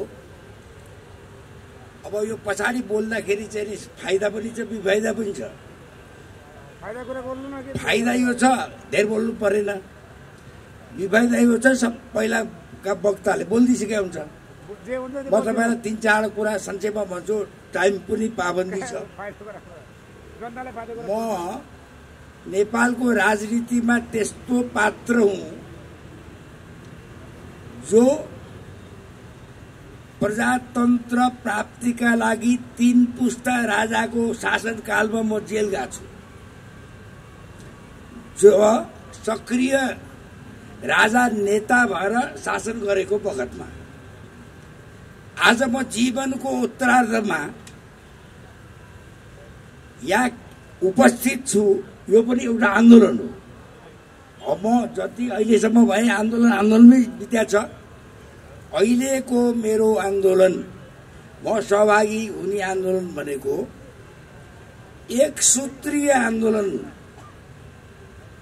72 को संविधान खारेज गरौं, 47 सालको संविधानमा फर्कौं, त्यो सुनौलो युगमा फर्क्यौं। जुन 47 सालको संविधानमा मुलुकमा विद्यमान शक्ति संस्था सबैको प्रतिनिधित्व भएर बनाएको संविधान हो। राज संस्थाका प्रतिनिधि पनि छन्, नेपाली कांग्रेस, एमाले, माओवादी। त्यो सहमतीय डकुमेन्ट हो, त्यो भन्दा बाहेक अर्को विकल्प छैन। अर्को कुरा, म चाहिँ नै बारम्बार भन्ने गरेको छु मैले, शाहवंशका बारेमा, ये जसलाई आफ्ना माता पिता प्रति गर्व छैन, आफ्ना पुर्खाप्रति गर्व छैन त्यो के मानिस हो? आज जसले नेपाली भन्ने गौरव प्रदान गर्यो पृथ्वीनारायण शाहको बडा महाराज धिराजको टाइमदेखि, त्यसमा यदि गर्व गर्न सक्दैनौँ भने हामी के नेपाली? अर्को शाहवंशीय इतिहासमा हेर्नुहोस्, राजा त थुप्रो भइसके शाहवंशमा पनि, तर पृथ्वीनारायण शाहको नाउँ, त्रिभुवनको नाउँ, महेन्द्रको नाउँ, वीरेन्द्र ज्ञानेन्द्रको नाउँ आउँछ। राजा धेरै भए। नेपालमा भीमसेन थापा, जङ्गबहादुरदेखि प्रधानमन्त्री पनि 3 दर्जन नागिसक्यो होला, तर सबै प्रधानमन्त्रीको चर्चा हुँदैन। खास योगदान पुर्याएका प्रधानमन्त्रीको मात्रै योगदान हुन्छ। त्यसकारण मैले तपाईँहरूलाई यो किन जोड्न खोजेको भने, पृथ्वीनारायण शाहले कालु पाण्डेलाई कजाइ गरे जब विराज बखतीलाई गर्ने इच्छा थियो। राजा त्रिभुवनले 7 सालको राणा शासनको विरुद्धको क्रान्तिमा नेपाली कांग्रेसले सशस्त्र क्रान्ति गरेको थियो। जनताको साथमा राजा त्रिभुवन भारतीय दूतावासमा शरणार्थी भएर दिल्ली गएर 7 सालको क्रान्तिलाई सघाउ गरे। त्यो जनमतको कद्दर हो। राजा वीरेन्द्रले 46 सालको जनआन्दोलनपछि कम्युनिस्ट र कांग्रेसको संयुक्त आन्दोलन थियो। ती आन्दोलनकारीहरूले खोजेको भन्दा विदेशीहरूको शर्त मान्नु भन्दा जनमतको कद्दर गरेर 46 सालमा बहुदलको घोषणा राजा वीरेन्द्रबाट भयो। अब ज्ञानेन्द्र सरकारको कुरा, सरकारले केही समय प्रत्यक्ष लिबोक्यो चाहिँ दलहरू झगडा गरे, तर 63 सालमा जुन आन्दोलन भयो, दिल्लीको प्रायोजनमा 12 बुँदेदेखि हामीले बाटो बिराएको प्रस्थान बिन्दु हो। र पनि म के भन्छु भने, त्यो माओवादीलाई 12 बुँदेबाट ल्याएको सम्म ठिक छ। एक नेपालीले अर्को नेपाली मार्या छ, माओवादी, सेना, कांग्रेस, कम्युनिस्ट, पुलिस। तर कहाँनेरि राजनीतिक दलहरूले बदमासी गरे भने संसद पुनर्स्थापना जुन 47 सालको संविधान बमोजिम राजा ज्ञानेन्द्रबाट पुनर्स्थापना भयो, राजैबाट शपथ ग्रहण गरेको प्रधानमन्त्रीले 47 सालको उत्कृष्ट संविधान भनेर सही गर्नेहरूले नि त्यहाँबाट चाहिँ नि बदमासी सुरु गरेछ। आफैले च्याते त्यो संविधान। र त्यो राजा जसको महत्त्वपूर्ण घोषणा छ त्यो 11 गतेको वैशाख, नेपालको सार्वभौम सत्ता नेपाली जनतामा निहित छ भन्ने राजवंशहरूमा ज्ञानेन्द्र सरकार नै पहिलो। तर जुन सहमतिको आधारमा राजाबाट 11 गते वैशाख घोषणा भयो, राजाले तोडी बक्सेन त्यो सहमति, 7 दलले तोडे। त्यसैले मेरो आग्रह के हो भने, मर्न र पछोड्न टाइममा जानु भने अमर हुन्छ, जानेन भने कुकुरको मौत मर्नुपर्छ त्यो मानिसले। मेरा आदरणीय नेताहरूलाई म आग्रह छ, कांग्रेसका, एमालेका, माओवादीका, एनएफ पनि यहाँ युट्युब आन्दोलन चलेको थियो। तपाईहरूले एनएफ गरिसक्नुभयो। लुटतन्त्र मच्या छ, बलात्कारको घटना त्यस्तै छन्। अब चाहिँ वाइड बडी, न्यारो बडी, बालुवाटा यी त अनेक छन्। त्यसो भएको हुनाले तपाईहरूलाई मेरो आग्रह छ, सच्चिनुस्। गणतन्त्र संहिता तपाईहरूलाई गाह्रो भएको छ, बोल्न सक्नु भएको छैन। ओलीजीकै चिफ मिनिस्टर छन् जम्मा 7वटामा, हामीलाई चोक्कर बनाएको भनेका छन्। त्यसकारण केन्द्र र स्थानीय तहमा जो अधिकार प्रत्यार्जन गर्ने हो त्यो कायम राखेर सबै संरचना ढाल्नुपर्छ। अर्को प्रचण्ड र ओलीजी त मान्छे काटेर जेल बस्या हुनु, अझ प्रचण्ड त बसेकै छैन। हामी त राजतन्त्र पनि चाहिन्छ, प्रजातन्त्र पनि चाहिन्छ भन्दा जेल बस्या मानिस हो। त्यसो भएको हुनाले मेरो विनम्रताका साथ राजा चाहिन्छ, राज संस्था चाहिन्छ, निरङ्कुश राजा होइन। एउटा संविधानको दायराभित्र एउटा डेकोरेटिभ महत्त्व भएको राज संस्था चाहिन्छ भन्ने मेरो निचोड किन हो भन्दा यो कथित गणतन्त्रमा दुईटा राष्ट्रपति देखियो। मेरै पार्टीका डाक्टर रामवरण यादव, अहिले एमालेको विद्या भण्डारी, कांग्रेसको रामवरण पनि तै तर पनि दलीय रुझान थियो। यो विद्या भण्डारी त ओली सचिवालयमा अल्पमतमा छन्, 4 र 5 भएको छ। दुईटा डबल लेडीले ओलीलाई गर्दाखेरि ओली 6 पुग्यो। डबल लेडी भने एउटा चाहिने राजदूत, एउटा राष्ट्रपति, अनि 6 ओली हुन्छन्, 5 मात्रै हुन्छ। यो पनि कहीँ यो राष्ट्रियताको समर्थन हो। त्यसैले मेरो निवेदन के भने, एउटा हाम्रो नारामा सुधार हो। आज म आएँ, राजा आऊ देश बचाऊ होइन, राजा ल्याऊ देश बचाऊ हो। राजालाई त अहिले मजा छ, राजा भएको बेला भन्दा राजा अहिले बढ्ता लोकप्रिय छन्।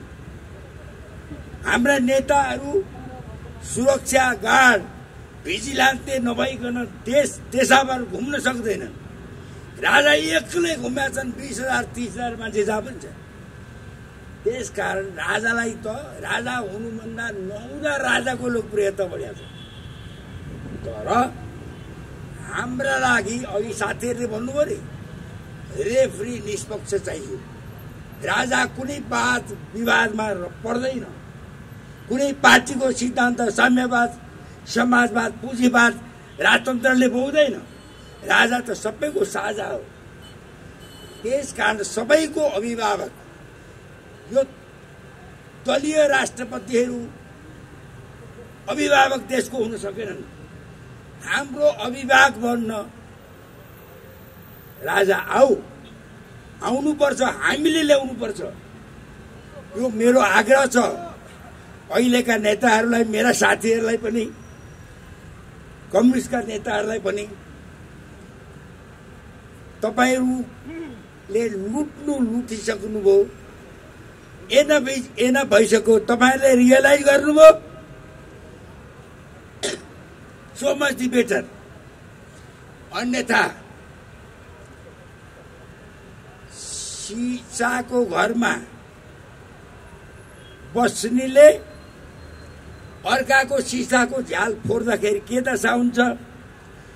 46 कसरी गरियो, 63 कसरी गरियो, त्यो ढुङ्गा मुढाबाट तपाईँहरू विस्थापित हुने दिन नआओस्। यो तपाईँहरूलाई मेरो चेतावनी हो। त्यो दिन आउँछ। रियलाइज गर्नुहोस्, केही बिग्रिएको छैन। भोट ब्याङ्क बिग्रेला, संहिता खारिज भन्न सक्नु भएको छैन। मुलुकै नरहे भोट ब्याङ्क केलाई चाहियो होइन? त्यसका पहिला मुलुकको हित गरौँ, त्यसपछि प्रजातन्त्र पार्टीका कुरा, तपसिलका कुरा हो। त्यही मेरो एउटा आग्रह छ। मैले बारम्बार भन्ने गर्छु, राजा बिग्रे सिक्किम हुन्छ, के भुटान हुन्छ, नेता बिग्रे सिक्किम हुन्छ। हामीलाई दुईटै मन्जुर छैन। अर्को कुरा, म साथीहरूलाई, तपाईहरूलाई के अनुरोध गर्छु भने, हामी इन्डो पेसिफिक, एमसीसी, PRI को जालोमा फँसेका छौँ। बिना शर्त सबै मुलुकको सहयोग हामीले लिएकै हो। यदि शर्त सहित हो भने हामीलाई PRI पनि चाहिएन, इन्डो पेसिफिक चाहिएन, एमसीसी चाहिएन भन्न सक्नुपर्छ हामीले। मलाई डर छ यो मैले राष्ट्र संस्था यस निम्ति पनि चाहियो भनेको अभिभावकविहीन भयो देश। बिपी कोइरालाले विदेशी चलखेल बढ्यो भनेर 33 साल पुष 16 गते आउनुभयो मेरो नेता। आज 44 वर्षपछि विदेशी चलखेल बढेको यहाँभन्दा के उदाहरण छ? European union west south north सबै ठुल्ठुला डेलिगेसन आइरहेछन्। यो मुलुकलाई क्रीडास्थल बनाइरहेछन्। त्यही काम समयमा होस पुर्याउँ। यो मुलुक बचाउनको लागि 47 को संविधान फिर्ता ल्याऊ, संहिता खारेज गरौँ। ढङ्ग हामीले पुर्याएनौँ भने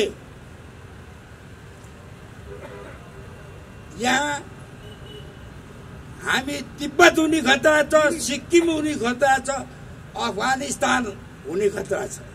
यो सिम्बलिक भाषा बुझ्नुहोस्, किनभने अहिले शक्ति राष्ट्रहरू जुझेका छन् नि। त्यसो भएको हुनाले पहिला हामी आफ्नो संस्कृति परम्परा पहिचान हिन्दू राष्ट्र किन चाहिए? हाम्रो राष्ट्रिय अन्तर्राष्ट्रिय पहिचान हो। आज क्रिस्चियन मुलुक 73 कतिवटा छ, 52-53 मुस्लिम मुलुक छ, बुद्धिस्ट मुलुक पनि 15-16 छ। यो एकमात्र हाम्रो गौरव हिन्दू राष्ट्र संस्था। यी सबै कुरामा गर्व गरौँ। अर्को गर्व गर्ने हाम्रो कुरा के छ भने शैव सभ्यता यही छ, बुद्ध सभ्यता यही छ, पशुपतिनाथको यही छ। हामी त शिरताज हो। आज नेपालका गौतम बुद्धको धर्म मान्ने चीन, क्याम्बोडिया, जापान लगायतका 15-16 मुलुक छन्। त्यसमा गर्व गरौँ। आज 1.25 अरब 1.5 अरब हिन्दू छन्। भारत नेपाल सबैतिर छरिएको। त्यसकारण नेपालको गौरव राख्नका लागि, नेपालको पहिचान राख्नका लागि वैदिक सनातन हिन्दू धर्म सहितको संवैधानिक राजतन्त्र सहितको प्रजातन्त्रको व्यवस्थाको जुन स्वर्णिम युग हो त्यसमा फर्किजाउँ, मुलुक जगाउँ। धन्यवाद। जय नेपाल। म सबैभन्दा पहिले काठमाडौँ उपत्यकाको ललितपुर, भक्तपुर र काठमाडौँको राष्ट्रिय शक्ति नेपालका जिल्ला समितिका साथीहरूलाई मुरी धन्यवाद ज्ञापन गर्न चाहन्छु। तपाईहरूको यो उत्साह र आँटले आज हामीहरू यहाँ यसरी जम्मा भएका छौँ। मेरो अनुरोधलाई स्वीकार गरेर मेरा 4 जना परम मित्रहरू, हरेक मित्रसँग मेरो जीवनको अनौठा प्रकारको संगत र अनुभव छ। उहाँहरू एक वचनको अनुरोधमा यहाँ आइदिनु भयो, यो सभालाई सम्बोधन गरिदिनु भयो। आफ्ना विचार उत्तेजक यति राम्रा विचारहरू राखिदिनु भयो। म एकपटक राष्ट्रिय शक्ति नेपालकै तर्फबाट, मेरो व्यक्तिगत तर्फबाट र उपत्यका समन्वय समिति सिंगै काठमाडौँ, ललितपुर र भक्तपुरको तर्फबाट मुरी धन्यवाद ज्ञापन गर्न चाहन्छु। मैले उमेरले भाइ भए पनि ज्ञानले तपस्याले गुरु हुनुभएका श्रीनिवासाचार्यलाई पनि अनुरोध गरे, धर्म हराएको धार्मिक गुरुको कारणले होइन, धर्म हराएको राजनीतिको कारणले हो। यो फर्काउने काम पनि राजनीतिले नै गर्नुपर्छ। कृपया राजनीति सफल भइसकेपछि, नेपाल हिन्दू राष्ट्र भइसकेपछि गुरुहरू फेरि कुठीतिर पाल्नु होला, राजनीति नगर्नु होला। यो अलिकति फोहोरी खेल पनि छ। गुरुहरूले धेरै फोहोरी खेल खेल्नु हुँदैन। तर त्यो नआउन्जेल, त्यो फर्केर नआउन्जेल नेपालका मै हुँ भन्ने गुरुहरूले, वरिष्ठतम गुरुहरूले एकपटक सडकमा उत्रेर साथ दिन पर्यो।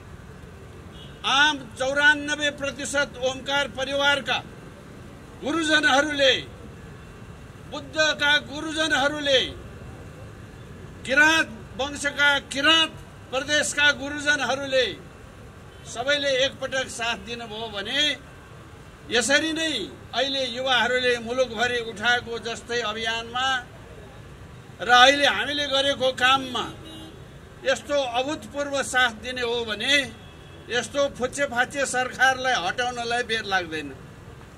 यो चाँडै गइहाल्छ। यो झेली जाली फुच्चे सरकार हो। जाल र झेल सफल हुन्जेल मात्रै हुने कुरा हो। हामीले यो अभियान सञ्चालन गरेको जम्मा 1 वर्ष जति मात्रै हो। हामीलाई विभिन्न सङ्घ संस्थाले, व्यक्तिले र दलहरूले समेत साथ सहयोग दिनुभएको छ। म तपाईहरुलाई यहाँ आज 2टा युवाको परिचय पनि गराउन चाहन्छु। एउटा गुरु गोरखनाथका भक्तहरूको समाजको अध्यक्ष यहाँ किशोर गुरुङ भन्ने हुनुहुन्छ। यहाँ हुनुहुन्छ कतैतिर किशोर गुरुङजी, ल उठ्दिनुहोस्। उहाँहरूको संस्थासँग हामीहरूको एकबद्धताको सहमति छ। राष्ट्रिय सरोकार मञ्च भएर युवाहरूले देशभरि संगठन गरेर हिँड्नु भएको हाम्रो सोमसिंहजी हुनुहुन्छ। कहाँ हुनुहुन्छ सोमसिंहजी? यहाँ हुनुहुन्छ। एकताली तपाईँ त धेरै टाढा हुनुभयो, यहाँ आइदिनु पर्यो अनुहार देखाउनलाई।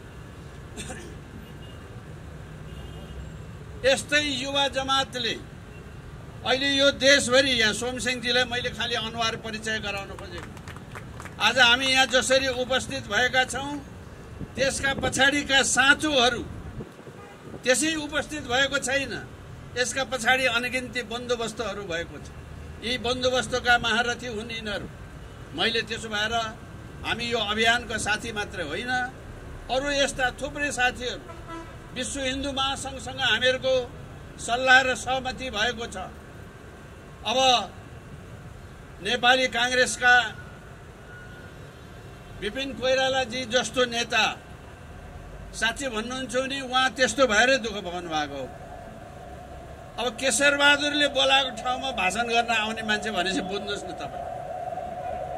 केशरबहादुरले बोलाएको ठाउँमा भाषण गर्न गइस् भने खबरदार भनेर अहिले म आउँदै ललितपुरको पुलचोकमा जम्मा भएका मान्छे भन्दा 2 ओभर प्रहरी राखेर यहाँ एकछिन उभिनु भयो भने खबरदार भनेर हाम्रा साथीहरूलाई लकटेर पठाए।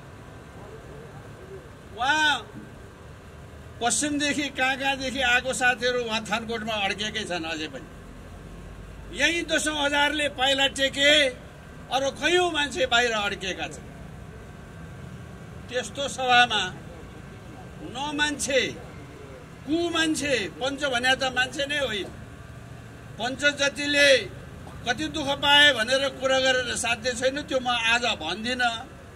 त्यस्तोले बोलाएको ठाउँमा समेत लो म आउँछु भनेर आउने ताकतको कांग्रेसी नेतालाई मेरो 1000 सलाम छ। अब यहीँ बसेर आफ्नै नेतालाई त्यस्तो भन्नेलाई अब कसले के दिन्छ त्यहाँ? उहाँ त अब बुढो भएर सिद्धिने मात्रै हो। मैले अघि एउटा साथीले भन्नुभयो जस्तै मरिसकेपछि एउटा रुख रोपिदिने वचन गर्ने हो भने उहाँ मरेपछि एउटा रुख म रोपिदिन्छु। म उहाँभन्दा ढिला भयो भने, म चाँडो भयो भने चाहिँ तपाईँले रोप्नु होला है भनेर मैले भनेको छु। अर्थात् हामीहरूको बिचमा यो सम्बन्ध छ। हामी सँगै पढेका परम साथी हौँ। श्रेष्ठ संसद धेरै बैठकमा छलफल गर्यौं। ए भाइ यो बाहिर सडकमा जाउँ न भन्ने उहाँले अघि भनिसक्नुभयो। उहाँको त्यस्तो सल्लाह पनि आजको दिन परिणत हुनुमा ठूलो औचित्य राखेको छ। यसको कारण छ मैले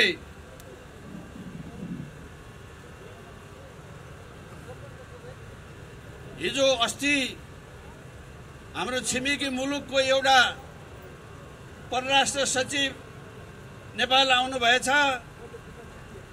अब त्यो तहको मान्छेको विषयमा धेरै कुरा गर्न त उति उपयुक्त त थिएन।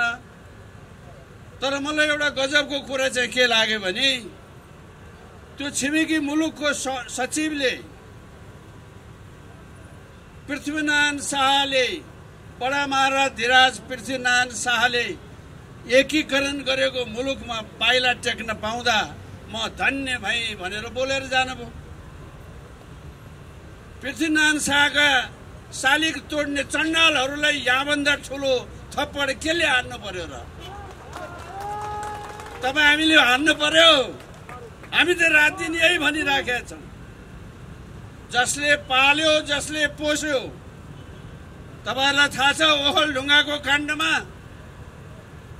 नेपाली सेनासँग लडाईँ हुँदा मरेका मान्छे मध्येका आधा मान्छेको टाउको काटेर टाउको हरायो, लासको टाउको हरायो। यो देशमा मरेपछि पनि टाउको लुकाउनु पर्ने के थियो?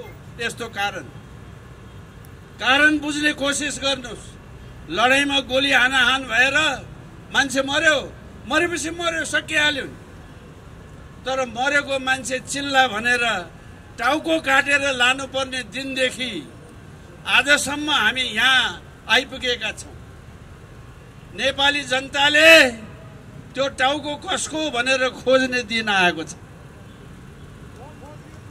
अब त्यहाँ लड्ने लडाकुले तस्बिर खिचेर राखे भए आजभोलि यो टेलिभिजनमा त होइन, यो सामाजिक सञ्जालमा विभिन्न ठाउँमा लडाईँ लडेका मान्छेहरूको आइरहेछ नि, तपाईँहरू पत्रकारहरूले दिइराख्नु भएको छ नि। एक दिन त्यो टाउको काटेको तस्बिर पनि तपाईँहरूको सामान्य आउँछ, याद गर्नुहोस्। यो सानो कुरा र चान्चुने कुरा छैन। देश कमजोर भएपछि एक थरी मान्छे देशलाई सदा कमजोर पारिरहने लक्ष्यमा छन्। त्यही कमजोरीको फाइदा लिएर तपाईँ हामी नेपालीलाई जुदाएर फाइदा लिने जे व्यवहार भइराखेको छ त्यसबाट हामीहरू बच्नु पर्दछ। त्यसबाट हामी बच्न सकेनौँ भने आज देशमा जे गति भएको छ त्यही गति हुनेवाला छ। साथीहरू, नेपालमा नेपाली सेनाका अघि भन्नुभएको जस्तै सशस्त्र प्रहरीका, जनपथ प्रहरीका र जनसम्पर्कका समेत पूर्व सुरक्षा कर्मीहरूको एउटा संगठन बनेको छ। त्यसको अगुवा हाम्रो कृष्ण जर साहबले भर्खरै यहाँ तपाईँहरूको अगाडि आफ्नो मन्तव्य राखिसक्नुभयो कि यो सुरक्षा कर्मीहरूले ख्याल गर्नुपर्ने कुराको शुभ सङ्केत आज हामीले यहाँ देख्यौँ। हिजो क्याबिनेटको अनौपचारिक बैठक बसेर होलीको दिनलाई कसरी असफल पार्ने भनेर वहाँ छलफल भयो बालुवाटारमा। आजभोलि नेपालको केन्द्र सिंहदरबार होइन, बालुवाटारमा छ।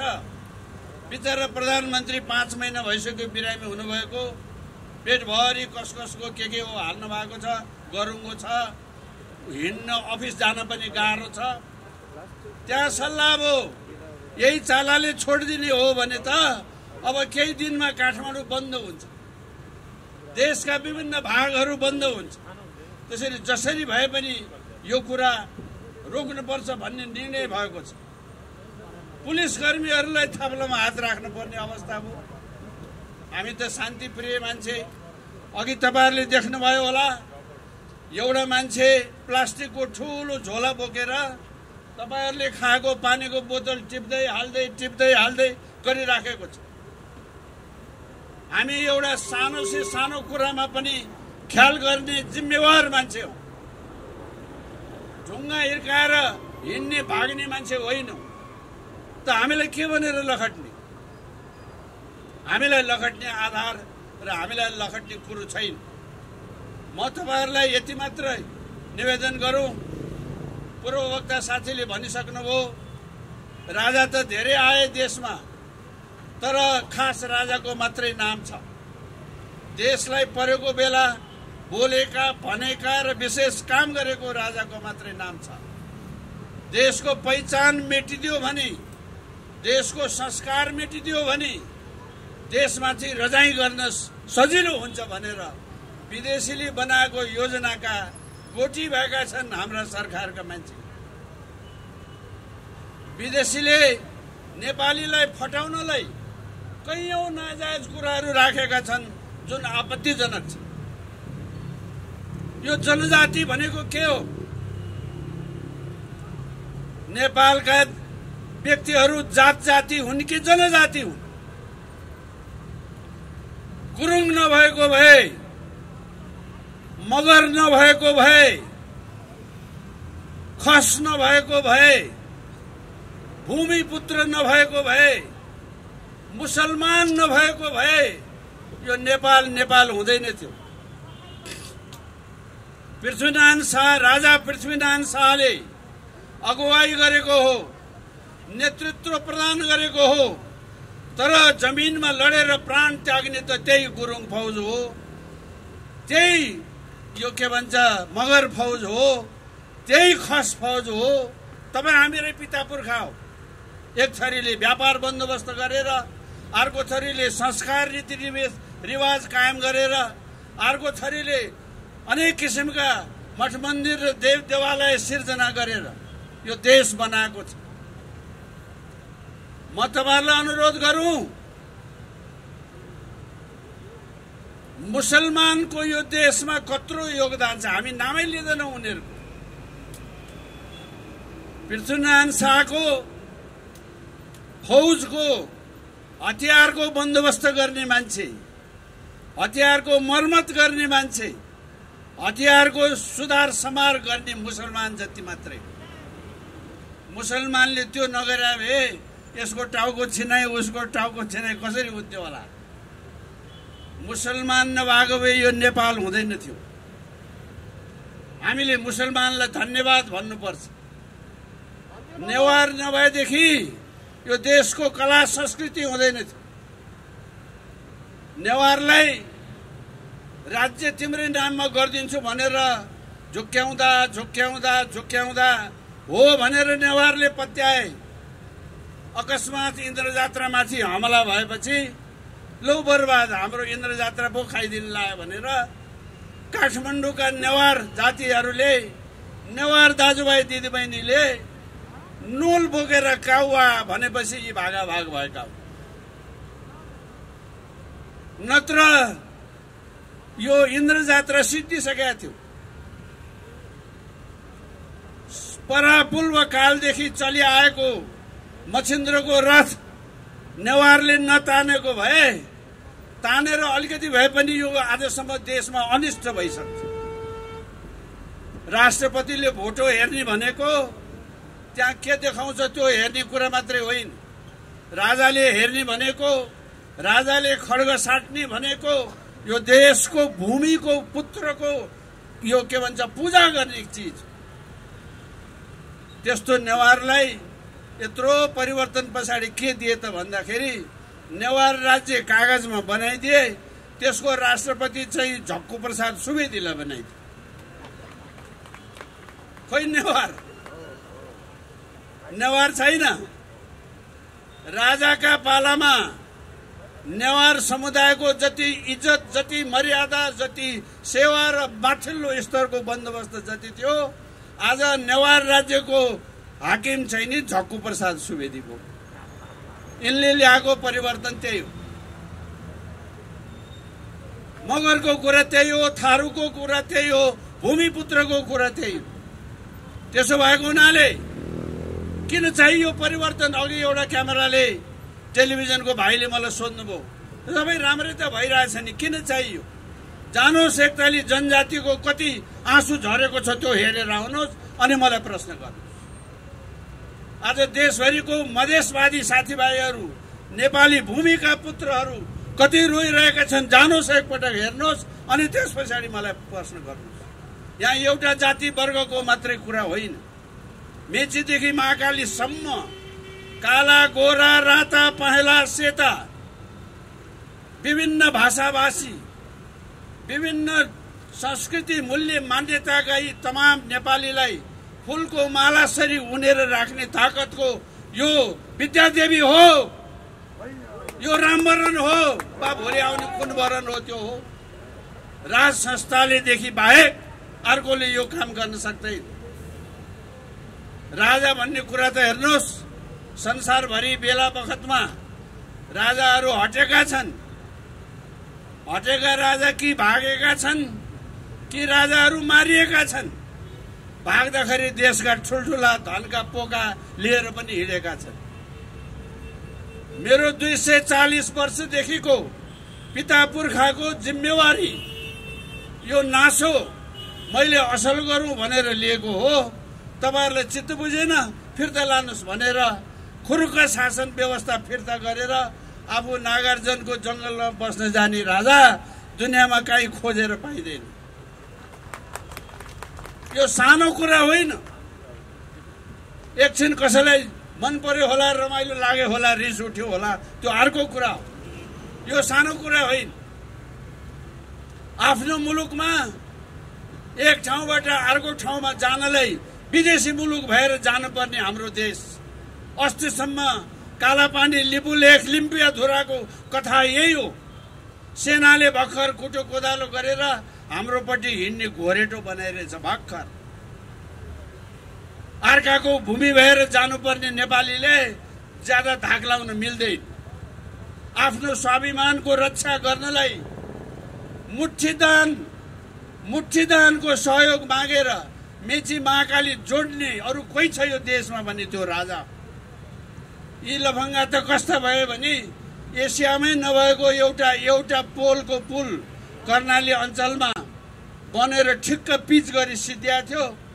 व्यवस्थाको परिवर्तन भयो, शिलापत्रमा नाम लेखेर उद्घाटन गर्न दौड्यो एउटा फटा प्रधानमन्त्री।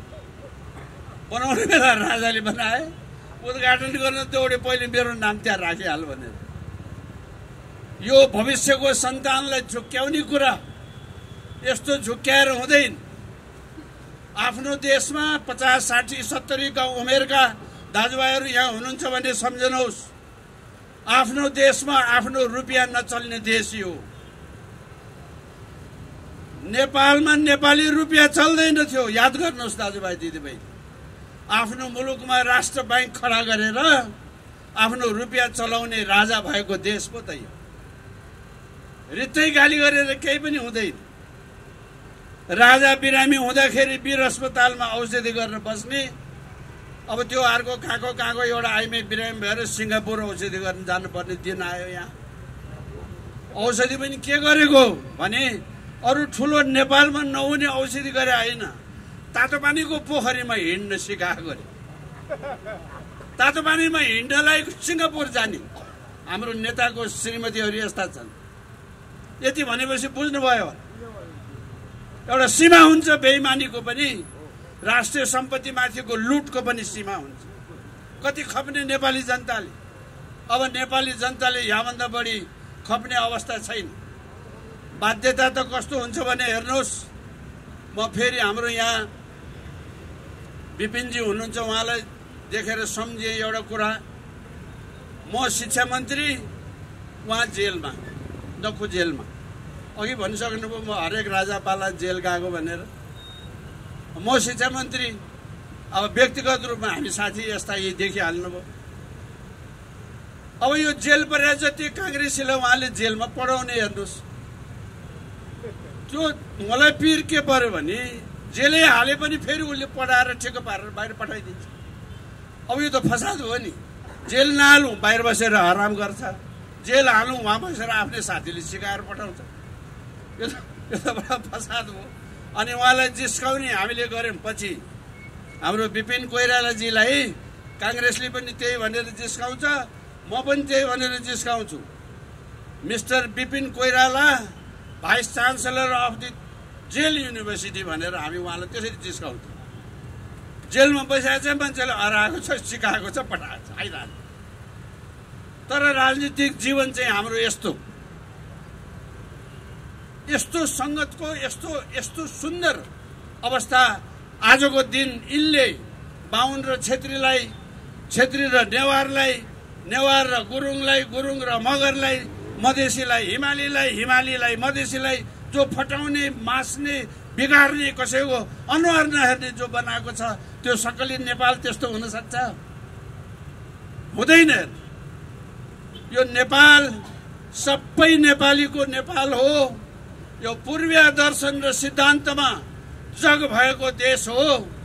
पूर्वीय दर्शन भने कस्तो भने छिमेकी देशको प्रधानमन्त्री हुनुहुन्छ आदरणीय मोदीजी। मोदीजीको पूरा नाम दामोदर दास मोदी। नेपालको दामोदर कुण्डमा 3 वर्ष तपस्या गरेर उहाँले आफ्नो नामै दामोदर दास राख्नु भएको। हिन्दुस्तानको प्रधानमन्त्री मोदीको नाम दामोदर दास मोदी यसकारण भएको कि उहाँ दामोदर कुण्डमा बसेर सेवा गर्नुभएको हुनाले। नेपाल यस्तो पुण्य भूमि हो। दुर्भाग्यवश हामी सांस्कृतिक हिसाबले यति परतन्त्रिक भयौं। आज मेरो मरेको बाउ स्वर्ग जान्छ कि जान्न भन्नलाई पहिले मैले काशीमा गएर श्राद्ध गर्नुपर्ने भयो। काशीमा श्राद्ध गरेपछि चाहिँ बाउ स्वर्ग जाने। काशीमा श्राद्ध नगरे बाउ त बिचैमा हल्लिरहने। यो हाम्रो संस्कार यही हो, हाम्रो संस्कृति यही हो। मुक्तिनाथमा श्राद्ध गरेर बाउ स्वर्ग जाने किन नहुने? दामोदर दासको त मैले कुरा बताएँ तपाईँलाई। आफ्नै हिरा नचिन्ने मान्छे भयौँ हामीहरू। मैले उदाहरणको लागि भनेको नजानी मान्छेलाई फस्ने सांस्कृतिक हिसाबले हामी सिद्धिसकेको देश। नेपालका देउतालाई नरिवल मनपर्छ भनेर कसले भन्यो? जुन देशमा नरिवल फल्दैन, नरिवल नचढाइकन नेपाली देउता खुसी हुँदैन। यो के भएको? यो नरिवल चढाए यहाँ गुरु हुनुहुन्छ, पछि छलफल गरौँला। तर के नरिवल चढाएपछि मात्रै देउता खुसी हुने हो? हाम्रो त हेर्नुहोस्, इन्द्र जात्रामा भैरवीले रक्सी खाएर नाच्ने देश भयो त। त्यो रक्सी नखाए त जात्रा चल्दैन भाइ।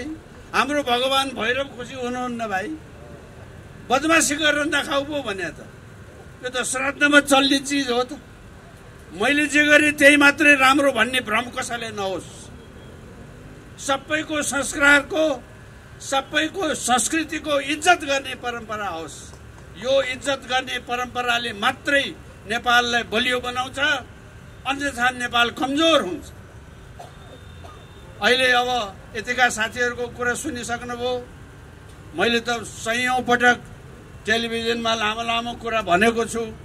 फुर्सद हुने साथीहरूले त्यहाँ पनि सुन्नुभएकै होला। पुनः एकपटक टाढा टाढा फर्किनुपर्ने साथीहरू पनि हुनुहुन्छ। आज 10औं हजारले त्यहाँबाट यसरी मार्च गरेर यहाँसम्म आइदिँदा अब यिनलाई आँखा खुल्यो होला भन्ने आशा लागेको छ। आँखा खुलेको छैन भने हामी आँखा खुलाउँछौँ। त्यति गरेर पनि मान्दैनौँ भने हामीले यो संविधान च्यात्नु पर्ने अवस्था हुन्छ। म तपाईलाई जाँदा जाँदै एउटा कुरा भन्छु। जुन ठाउँमा आज म यहाँ उभिएको छु, ऊ मेरो देब्रेपट्टिको यो मूल सडकमा यो संविधान लागू हुनुभन्दा अघि 1 हप्ता अघि राप्रपाका 3टा अध्यक्ष मध्येको एउटा अध्यक्षसँग म यही देब्रेपट्टि बसेर यो संविधानको खिलाफ र संविधानको विरोध गरेर बसेको थिएँ। मलाई अरूलाई जस्तै पुलिसले लट्ठी हिर्कायो, टेयर ग्यास छोड्यो। अहिले यो ढोका फेरियो, यो एभरेस्ट होटेलको अर्कै ढोका थियो, त्यही ढोकामा म लम्बसार परेका मान्छे हुँ। यो संविधान ठिक छैन, यो संविधान लागू गर्न हुन्न भनेर म यता ढोकामा लम्बसार परि। भोलिपल्ट मैले नेता मानेको मान्छे त विश्वको उत्कृष्ट संविधान भनेर हिँड्यो। के खायो। खाइसकेपछि अहिले फेरि थन्को लाग्यो। थन्को लागेर देशभरिका युवाले अब फेरि राजा आऊ के हो भन्न थाले। अघि न राजा आऊ देश बचाऊ चाहिँ नभन्नु भन्नुभयो, यो सही भन्नुभयो। जनताले राजा ल्याऊ देश बचाऊ भन्नुपर्छ। देशभरि यो उभार चल्न थालेपछि हाम्रो पार्टीले गरे भनेर घरमा बसेर फेरि भाषण गर्यो बा। ए बाबा यो त अत्याचारै भयो नि। ऊ यहाँ बसेर लट्ठी खाने, म जिउँदैछु। लट्ठी खाएको भोलिपल्ट उत्कृष्ट संविधान भनेर मन्त्री खाएको, उप प्रधानमन्त्री खाएको, ऊ पनि जिउँदैछ। अहिले उप प्रधानमन्त्री पद सक्यो, जनताले राजा खोजे, यो मैले गराएको भन्न पनि फेरि उही पहिले आएको छ। अब यस्तो संसार छ यहाँ नेपाली राजनीतिमा, यस्तो संसार छ नेपाली राजनीतिमा। त्यसो भएको हुनाले सारा मान्छेले यो कुरा बुझिसके है। अब ढाँटिनु पर्ने, झुक्किनु पर्ने कुरा छैन। त्यसो भएको हुनाले यो अभियान कायम राखौँ। यो अभियानमा सक्रिय सहयोग गर्नुहुने सम्पूर्णलाई मेरो हृदयदेखिको धन्यवाद छ। मेरो दाँत असाध्यै चिलाएको थियो, साह्रै धेरै कुरा भन्नु मन थियो, तर अब यो साँझ पनि पर्न लाग्यो, टाढा धेरै फर्किनु पर्ने छ। तपाईँहरू सबैलाई आफ्नो आफ्नो काम पनि बाँकी भएको हुनाले पछि फेरि हामी साथमा गरौँला। एकपटक फेरि आज हाम्रो आग्रहलाई स्वीकार गरेर म सम्पूर्ण राष्ट्रिय शक्ति नेपालका नेतागणको तर्फबाट हाम्रा 4 जना अतिथि र गुरुलाई मुरी मुरी धन्यवाद दिँदै बिदा हुन चाहन्छु। धेरै धन्यवाद।